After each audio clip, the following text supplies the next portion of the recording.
السلام علیکم ورحمۃ اللہ وبرکاتہ۔ میرے پیارے اور عزیز دوستو، آج کا ویڈیو جو میں آپ کے سامنے پیش کر رہا ہوں یہ بہت ہی انفارمیٹیو ویڈیو ہوگا اور بہت علمی ویڈیو ہوگا انشاءاللہ۔ اس سے آپ کے بہت سارے اعتراضات بھی دفع ہو جائیں گے۔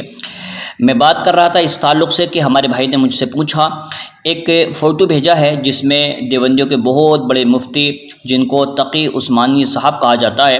ان کا ایک فوٹو وائرل ہو رہا ہے جو ان کی ایک کتاب ہے اصلاحی خطبات، اس کے جلد نمبر 4 صفحہ نمبر 259 پر انہوں نے ایک بات لکھی ہے۔ انہوں نے کہا ہے کہ شب برات میں جو لوگ قبرستان جاتے ہیں لہٰذا ان کا مستقل طور پر بار بار جانا یہ بدعت ہے اور یہ بہت بڑی خرافات ہے، لہٰذا حضور علیہ الصلوۃ والسلام ایک بار گئے تھے تو آپ بھی ایک بار چلے جاؤ، لیکن بار بار جانا یہ بدعت ہے۔ اس کا انشاءاللہ، چونکہ میں آپ کو بار بار بتا رہا ہوں کہ ہم کبھی جھگڑے کے لیے ویڈیو نہیں بناتے، ہم صرف اصلاح کے لیے اور اصلاح کی غرض سے ویڈیو بناتے ہیں، چونکہ انہوں نے اس کو بدعت پہلے انہوں نے کہا ہے، ہم نے تو ان سے کچھ نہیں کہا، تو ان کی اصلاح کرنا ضروری ہے کہ اتنا بڑا مفتی اتنا بڑا دھوکہ کیسے کھا سکتا ہے۔ تو پھر میں وہی بات کہوں گا کہ خدا جب دین لیتا ہے تو عقلیں چھین لیتا ہے، اور یہ جب سے ان لوگوں نے حضور کی گستاخیاں شروع کی ہیں تب سے اللہ نے ان کی عقل پر پردے ڈال دیے ہیں، ان کو کچھ بھی نظر نہیں آتا اور یہ ایک دوسرے کے دست گریباں ہو جاتے ہیں۔ اب آپ پوری توجہ کے ساتھ میں میرا یہ ویڈیو سماعت فرمائیے گا۔ دیکھیے، مشہور دیوبندی عالم تقی عثمانی صاحب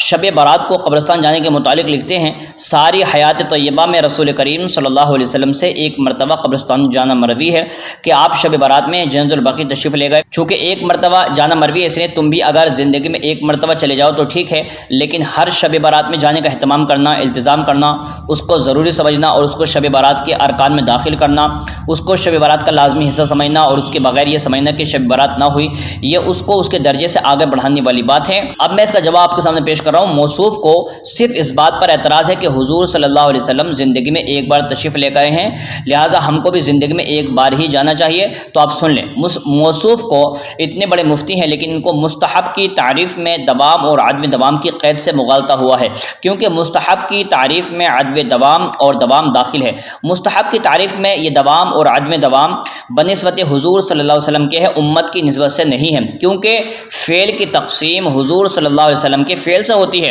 امتی کے فعل سے نہیں ہوتی۔ امتی اگر مستحب کے اوپر ہمیشگی کرے تو وہ مستحب ہی رہے گا، سنت یا واجب نہیں بن جاتا اور فاعل کو اس کا ثواب ملے گا۔ لہٰذا اگرچہ نبی کریم صلی اللہ علیہ وسلم سے شب برات میں قبرستان جانا صرف ایک ہی بار ثابت ہے، تاہم امت کے لیے یہ کام ہر شب برات میں مستحب ہے۔ اس کا مطلب یہ ہے کہ اس مبارک رات میں قبرستان جانا ثواب کا باعث ہے اور نہ جانا گناہ نہیں ہے۔ اسی طرح نہ جانے والے کو ملامت کرنا بھی منع ہے، کیونکہ فقہاء کرام نے اس بات کی تصریح فرمائی ہے کہ جو کام نبی کریم صلی اللہ علیہ وسلم سے صرف ایک یا دو بار ثابت ہو وہ مستحب ہوتا ہے، جیسا کہ بحر الرائق کے اندر موجود ہے۔ اور فرماتے ہیں مندوب یعنی مستحب وہ عمل جس کو حضور نبی کریم صلی اللہ علیہ وسلم نے ایک یا دو بار کیا ہو اور تعلیم جواز کے لیے ترک فرمایا ہو۔ دیکھیے، اسی بات پر خود ان کے بہت بڑے مولوی انور شاہ کشمیری لکھتے ہیں، وہ کہتے ہیں فیض الباری جلد 6 صفحہ نمبر 125 پر، کہتے ہیں نمازوں کے بعد دعا کرنا ایسے تواتر سے ثابت ہے جس کا انکار نہیں کیا جا سکتا،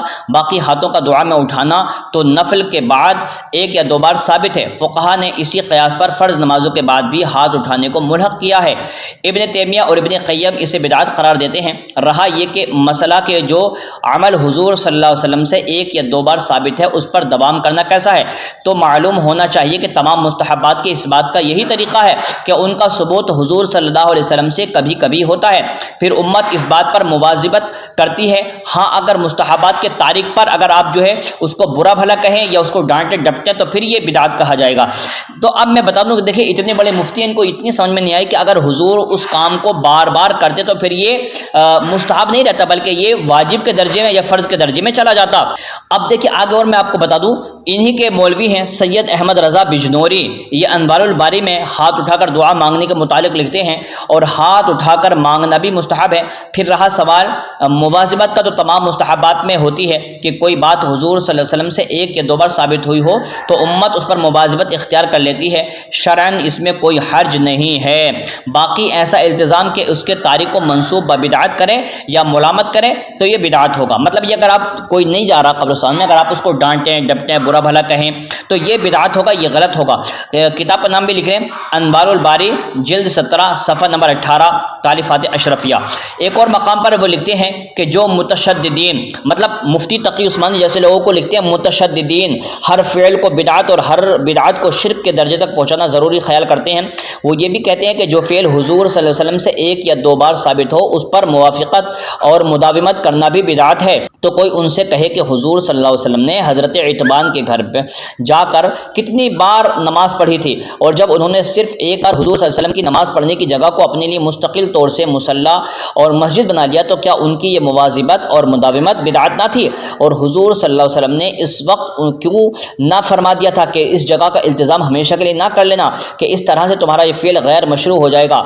اور حضور صلی اللہ علیہ وسلم کے ایک دو بار کی اقتداء بطریق مواظمت و مداومت کو بدعت وغیرہ مشروع کہا جائے گا, تو امت کے پاس عمل خیر کی مقدار ہی کیا رہ جائے گی. یہ اتنا بڑا طنز کستے ہوئے ان کے خود مولانا لکھتے ہیں کہ اگر حضور صلی اللہ علیہ وسلم کے ایسے کاموں کو اگر بدعت یا پھر